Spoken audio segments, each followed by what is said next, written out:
Is making jewelry a viable career path, especially right now in today's economy with gold hitting an all-time high a few weeks ago? I get that question a lot, especially now that I'm offering classes and I have people interested in starting a new career. And my answer to that question is yes. It still is very much a viable career path. I'll give you guys my opinion on being a jeweler right now, whether you're working for yourself or you want to work for someone else, as well as what I'm doing to try and ease the burden of the cost of metals and gemstones and import fees and everything to hopefully get through this time period unscathed. Most of you know me. My name is Adriana and I've been running my small jewelry business for the last 4 years. I went full-time last year and I just opened my new jewelry studio in September. And so I'm working out of my jewelry studio, but I'm also offering classes for people interested in stone setting, casting, wax carving, all of that stuff. I'm officially in it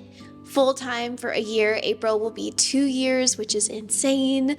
And so I think I have a little bit more now of a full picture of what it's like to run your own jewelry business.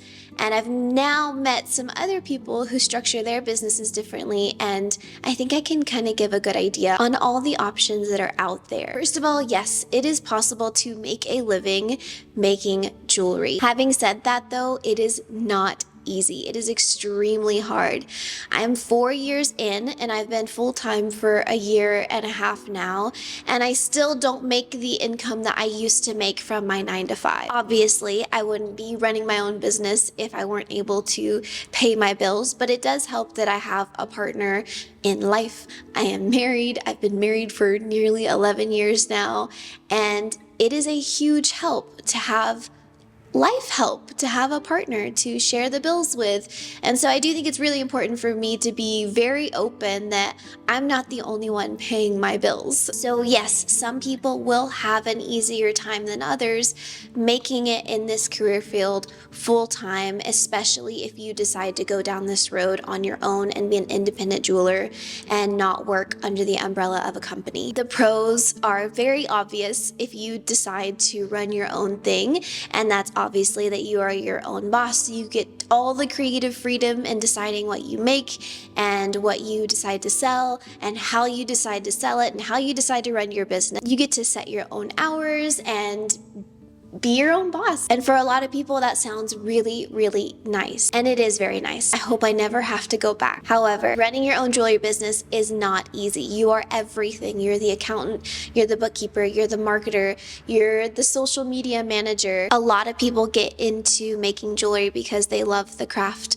and they love learning and building their skills. But when you're running your own business and you are your own marketer, if you don't enjoy the social media aspect, you're going to have a lot of trouble reaching the people that you need to reach. Social media is a huge aspect of my business. And as much as I would love to spend my days just setting stones and wax carving, I would say about 65 to 70% of my business and my time is spent on social media, making videos, making posts, sending marketing emails, which I don't do often enough, making my YouTube videos. A lot of my business, I've noticed more recently, has come from YouTube. A lot of some of the best opportunities I've had have come from YouTube that have helped get me here. Yes, my sales have been good and all of that has grown to the point where I felt like I could start on this journey of doing this full time. But it is not my only income. Social media is absolutely a piece of the pie, and it honestly is relieving. And that's another thing about choosing to be an independent jeweler, is it's really good to have some diversity in your income because sometimes sales are slow. So it's nice to have some social media income. It's nice to have class income now to help diversify my income and grow my business. If you have an interest in being an independent jeweler and being your own jewelry designer and having the whole thing to yourself, then absolutely go that route. But that's not the only way.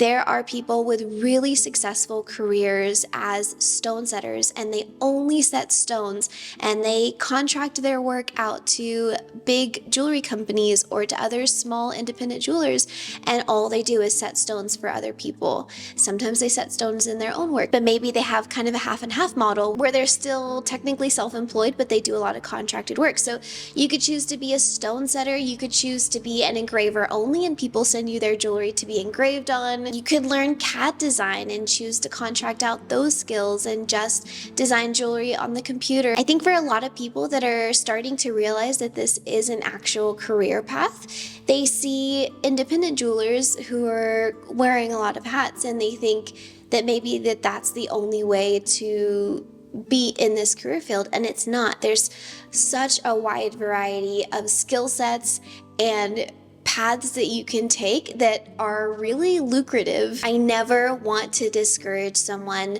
from going off and doing their own thing and building their own independent jewelry business, but I also equally never want to make it look easy. I can film whatever I want to film and edit it however I want to edit it, and I don't have to share all of the not fun parts and anxiety filled parts, because who really wants to share that and constantly have like negative stuff out? I lay in bed at night and think of all the emails that I haven't been sending out and how I need to run an ad, and there's just so many things when you're running your own business that have nothing to do with jewelry making that are always there. But for me personally, all of the cons, any of those cons, are far outweighed by all of the positives. And the fact that there is no ceiling on top of what I can accomplish.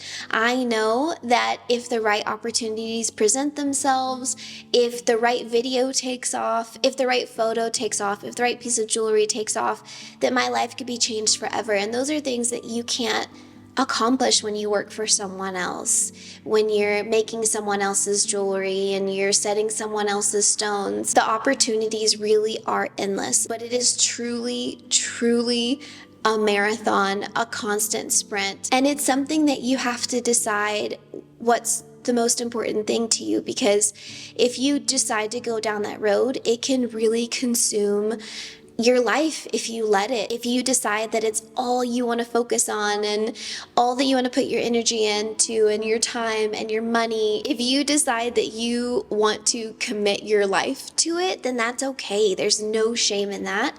I personally have been trying to find a really good balance between putting a lot of effort into my work and a lot of time into my business without completely sacrificing my free time and my time with my family and the space in my brain. I need to hire help. I'm at the point now where I should probably hire some extra help, maybe a virtual assistant or a video editor. But if you decide to go do your own thing, I think it's really important to really early on decide how hard you want to go at your business, because it can very quickly consume your life. And it is not easy, and it takes years. And my hope for you would be that it wouldn't take you as long as it takes me. I hope that one of your videos takes off and you go super viral and your business blows up year one. However, that's not super common. I just want you to be comfortable knowing that if you decide to go do your own thing, that it can take years, and that's okay to build slowly. It doesn't happen very quickly for everyone. So if you're going to do your own thing, just be mentally prepared that this is a full-on marathon. It can be so easy to find people that you admire online and you're seeing them do really well and be very successful. Maybe it looks like they're more successful than they actually are, or it looks like they got there very quickly.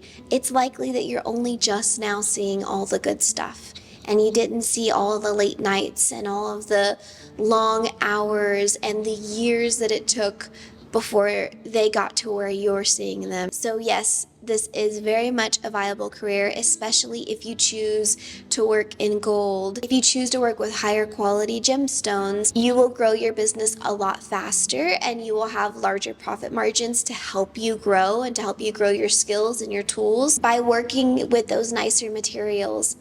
It's possible to have your own jewelry business. It's possible to have a job that you love. It's possible to live off of a creative career. And it is normal and okay to have a job that you love and that makes you deeply happy. Is it a lot of work? Yes. Is it worth it? Absolutely. Is it going to be easier for some than others? Yes. That is a fact. Everyone's life situation gives them different advantages. I know I have different advantages than other people do, so keep that stuff in mind. Anytime someone is starting a career down the jewelry path or they're researching, I always recommend them to go try a little bit of everything. Go take a stone setting class, take a wax carving class, take a CAD class. If you're able to, dip into as many different things that you can dip into so that not only you can try it all and see what you like the most, but so that you can meet people from different career paths. When I took my class with GRS, it was so nice to meet people that love their job working at a local mom and pop jewelry store, and they go in and they do repairs and they love repairs. They do custom work and they love custom work, but they're not paying the rent every month in that building. It was so cool to see people who worked from home, but they were contracted out sometimes through K's to set gemstones. It was cool to see people who were tattoo artists, but were dipping into fine jewelry to make fun, the people that you meet when you go to classes are gonna open your eyes to different paths that you can take, because it's so easy to just find businesses and think, oh, I have to do my own thing. I have to do all the stuff. And again, I don't want to discourage you from doing your own thing. With all of that said, I would never choose to go back. I'm having so much fun. I'll never say never. Maybe I'll work for someone one day doing the same thing. I never want people to think that it's easier than it is, because it is very hard and I don't have it all figured out, and I do have help, but I love what I do, and I love it so much that I feel guilty about coming here every day and loving my work, and it feels so unnatural. And I talked to the girls in my class the other day about this same thing. We all have a level of guilt of how happy we are in our careers, and it doesn't make any sense at all. So yeah, yes, making jewelry is a viable career. Some people make a killing in this career. Having it all on your own and doing your own thing is not the only way. It's not the only way to be happy. It's not the only way to make it in this career field. You don't have to be everything. You don't have to do everything, but you can do everything and you can be everything. And yeah, it's literally the best thing I've ever done in my entire life. As for today's age and gold prices and silver prices, if you're in the industry already, then you know this, and if you're not, then here you go. Gold went up around 45% in the last 8 months. It hit an all-time high about a week ago. I've had to raise all of my prices. Silver is at an all-time high as well. My silver costs have gone up nearly 40% since January. I've had to raise all of my prices. I've lost access to a lot of the things that I buy because of import fees. Like, there's all sorts of stuff going on with a lot of different businesses, not just mine. Any business right now, I think we could all probably say, like, it is a struggle right now, especially ordering packaging, anything that comes from overseas. But anyway, gold is incredibly expensive. So if you are getting into this career field and you are wanting to design your own jewelry and make your own jewelry, there are some ways that can make it more affordable for you so that you can still make new pieces without draining all of your funds. I've talked about this before, but I've always had a made to order structure for my business, and I really think if you're not made to order right now, I do acknowledge how it's not a great model for everyone. Thankfully, I use a lot of calibrated gemstones. Mine are all very regular shaped. I can make molds of all of my jewelry and repurchase the same size gemstone every time. And I know that some people work with a lot of irregular gemstones and you have a lot of one-off designs. But if you can find a way to be a more made-to-order model, That's what I've been doing. That's what I've always done. I likely will never change. Because I'm a made to order model, I don't have to purchase any of my metals or any of my gemstones until the order's been placed. So the money is in my bank account and I'm able to go purchase those materials. If I weren't made to order, I would need to make stock and order bulk metals and gemstones and have stock sitting. Those rings or earrings may never sell. They may take forever to sell. And there I would have sunk a bunch of money into that batch of jewelry where now I can't go make new collections. Being made to order frees up my income, all of my profits, to put toward new designs or to put toward tools or just anything. If you're not a made to order structure right now, really strongly consider it, especially during this time. Another thing that I'm not doing is I'm not making any large collections right now. I am making 1 to 2 pieces at a time, teasing them on my stories, and then releasing them 1 to 2 at a time. It's really not a good time for me to make 5 to 10 new pieces, even in silver, and using all of those gemstones and then something not sell. And the last thing is to, as early as possible, keep a really good spreadsheet on what the weights are of your jewelry. I go based off of a lot of weight because I'm using casting grain, but if you're using like rolled out wire and sheet, really get down to the nitty gritty of how much all of your pieces are costing to make, and keep a spreadsheet of it. Keep weights or, lengths or cuts or gauges or whatever you're using to price your jewelry, and keep a really good spreadsheet of it. I used to only price my jewelry every 3 to 4 months. Now I'm having to price my jewelry or look at my costs every month because things are changing that quickly. So as soon as you possibly can, as soon as you start making stuff, keep a really good Excel spreadsheet on each item that you're making and how much it costs in metal. And that way you can go and reference and update numbers as often as possible. I lost money on a lot of jewelry when there was a sharp spike in gold, and I updated a few pieces but forgot others. My chains recently went up $200 for my gold necklaces because of imports. So constantly check and see, are your necklaces still shipping from Canada? No, gotta buy them in the US. All right.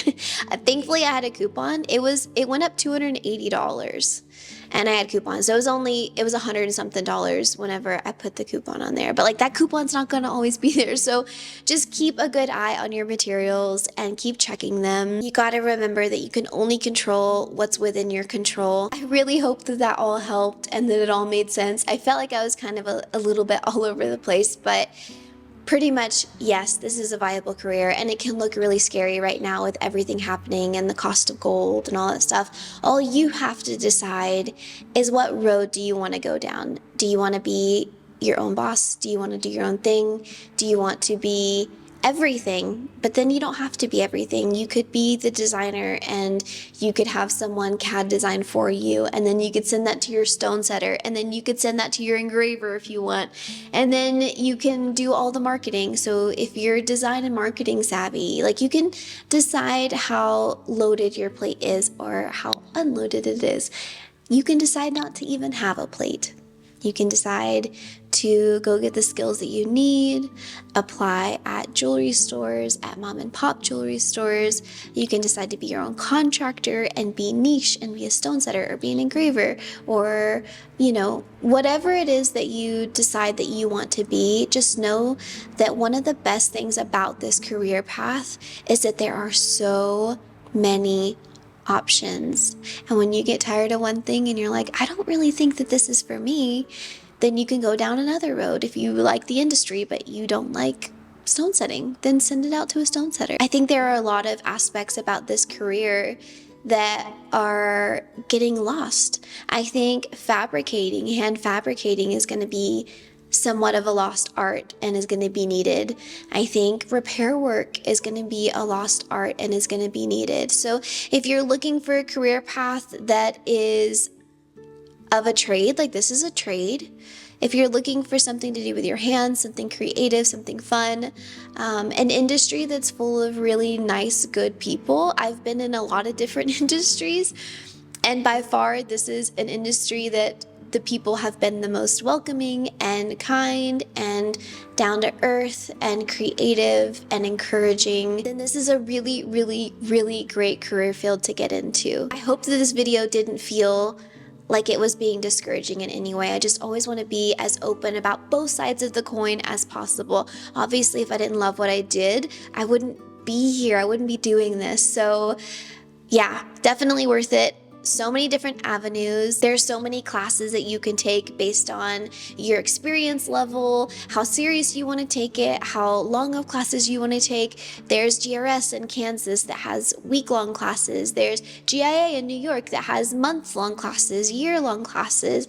There are schools in Europe that are really good and specialized that are multi-month long classes. If you're new and you only have 2 days and you want to come take a class with me, I've got 2-day classes, stone setting, wax carving, casting.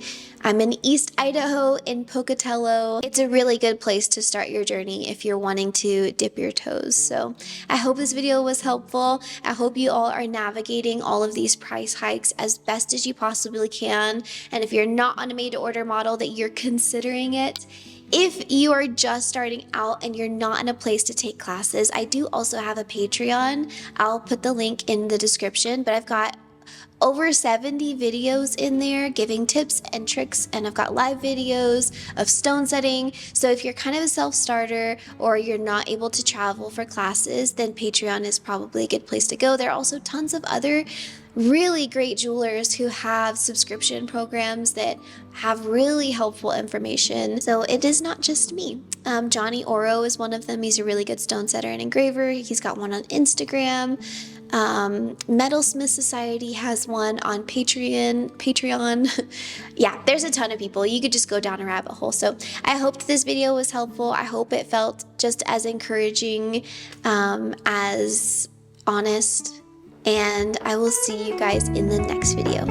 Bye, guys.